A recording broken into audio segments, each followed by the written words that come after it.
Hi everyone, so we're going to make another useState example, and we're just going to add on from the previous useState. So instead of just having nothing at the beginning, we're going to have this default gray text color, and we're going to change it based on the number that has been updated in the useState, and it will also display something on our screen as well. So right now it's at a default, no number, it's at 0. So if we click it once, nothing will happen, but now it's at 1. So if I inspect as well, console, so it looks like this one doesn't have that actual console log, but if you can see here, if I click it once, nothing happens. If I click it twice, now you can see not just the color of the text changed, but we also added some kind of property to show up based on whatever number logic that it is in the useState. So we're going to look at how to code this out. So we're going to set up this fifth example. So let's import useState from React, and we're going to export default function useState4. Well, this one is the fifth example, so we're going to call this 5 right here, just so we have consistency with all the other example logics. And if you have skipped ahead to this one, you can find the previous examples in the description link below, or you can go to the actual YouTube channel. And we're just going to set up some useStates. So let's do const number, set number, and equal to useState of 0. And we'll also do the const color. So we're going to change the color, and we'll set the color. And we'll say then the useState will have a default color of gray. So whenever it starts, it'll always be gray. And the number, whenever it starts, it'll always start at 0. So let's first set up the boilerplate template.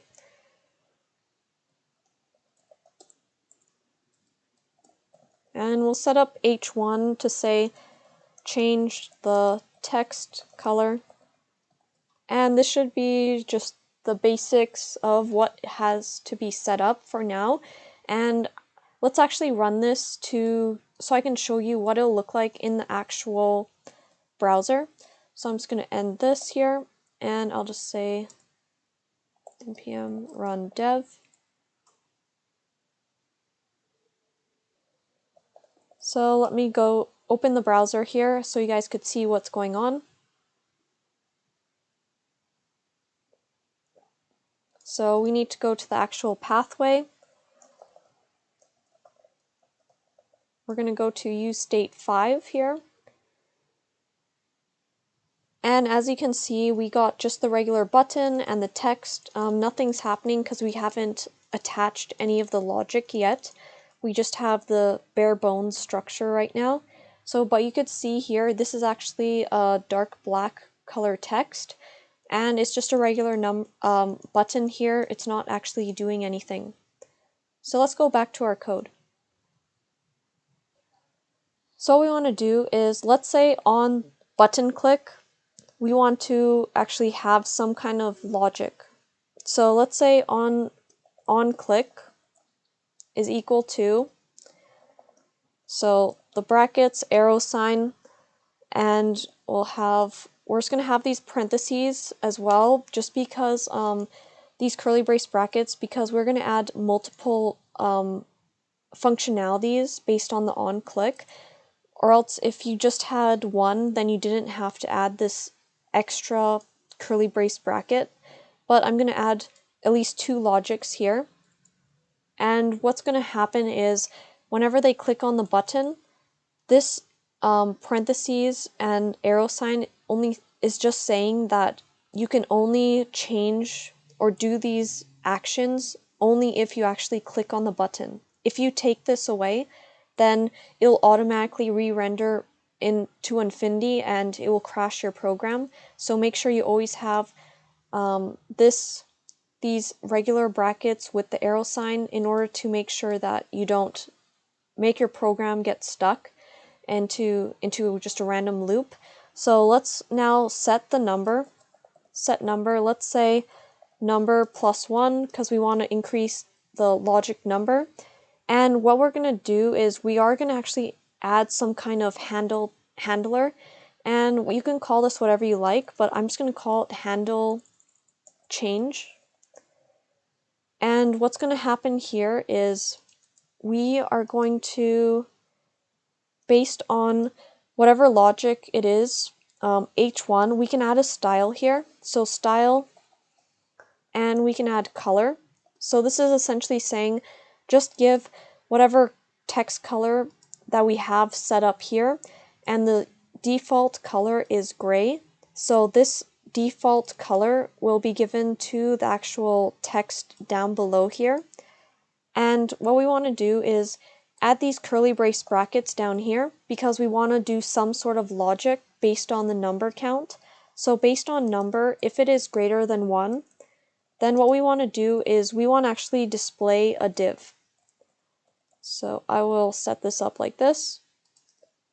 And inside this the actual beginning tag of the div, we are going to add another type of logic. Before I do that, so we'll do style is equal to, and double curly brace bracket like this. I'll just put on another line here so it's easier to look at. So it should be something like this right now at the beginning. So you have your number based on the number logic. If we click on the button once, remember it starts at 0. If we click on it once, it'll be 1. But 1 is not greater than 1, so it's not going to do anything yet. But when you click on it a second time, then the number will go up to 2. So 2 is greater than 1, so it will display this div. So what's going to happen is in this style, we're going to add a background color. And we'll say that it is some sort of color that we have actually passed at the top. So I'll show you shortly. Let me just finish this here. So let's do line height of 10. And we'll do padding of 20. And here we're just going to call this a box just for now.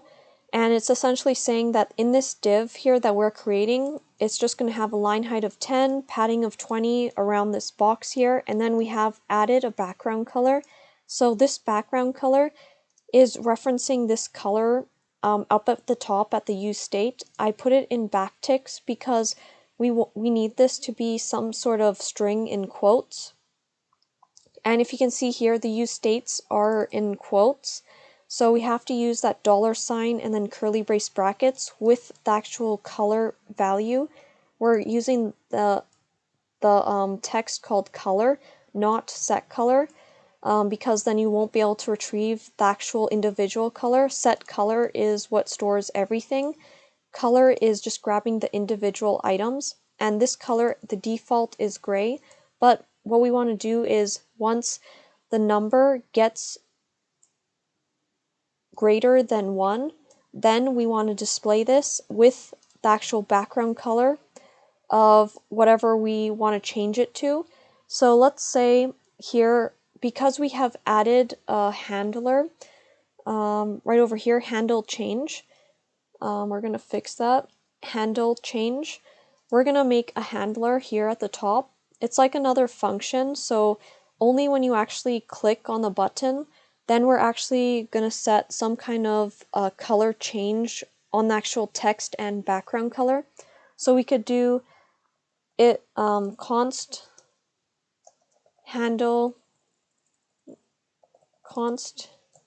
handle change is equal to the bracket with the arrow sign, curly brace bracket, and we'll say if number is equal to 1, then what we want to do is if it is actually equal to 1, let's actually change the color. So we'll do set color, and we'll change it to orange, just so we could see a difference in color. So what it's saying is every time we click the button, it will look at handle change. So it'll go here if you click on it once, but because if number is not equal to 1, let's say if we put this to 2, right? If this is the number 2, if we click on it once, then it starts at 0. We click on it once, and it's going to be the number 1. Because it has handle change in here, when we click on it, it will still go here. But what it's doing now is it's going to check in the if statement, is number actually equal to 2? No, because we are actually at 1 right now. So what's going to happen next is if you click on the button one more time, it'll be 2. So because it has a handle change again, then it'll go to the handle change function, and it'll check in the if statement, is number equal to 2? And yes, 2 is equal to 2. So now it will actually change the color of the actual use state. So instead of gray, it's going to be orange. So it's just replacing this color with the default color. So now whenever we call color, once number is equal to 2, then we'll get that color orange, and that will display in the number value right over here. Because we're saying number is greater than 1, then yes, 2 is greater than 1. It'll give that background color of orange, and we'll have background, this entire div right here will be orange. So let's save this, and I will show you. So this is what it should look like right now. We have that default gray text. We have the button. And what we want to do is whenever we click on the button, it's going to increase the number by 1. And when we get to 2, it will change the color of the text, but also a div will show up at the bottom. So we'll do add number. We'll click on it once. Nothing happens. Click on it twice. We got this gray color. One more time, and you can see now it is orange. So the reason why we had to click on it twice, let's go double check here, is because it has to be greater than 1. So number plus 1, we're adding 1 each time. So remember, it starts at 0, then it'll be 1 and 2. So we have to click on it twice. So let's go back to our site here, refresh. 1, 2. So it is displaying on the second. So 1, 2, but because it's on 3 right now, let's go back over here. Okay, so because this is running so fast, it is actually going to cause that delay. So that is the actual reason why it's going on only the third click, because it runs so fast that the number is actually still lagging behind. So in order to actually fix this, we have to add some kind of timer to this. So what I'll do though is I will put that in a separate video, because I can show you right here. If we console.log this here at the beginning for number.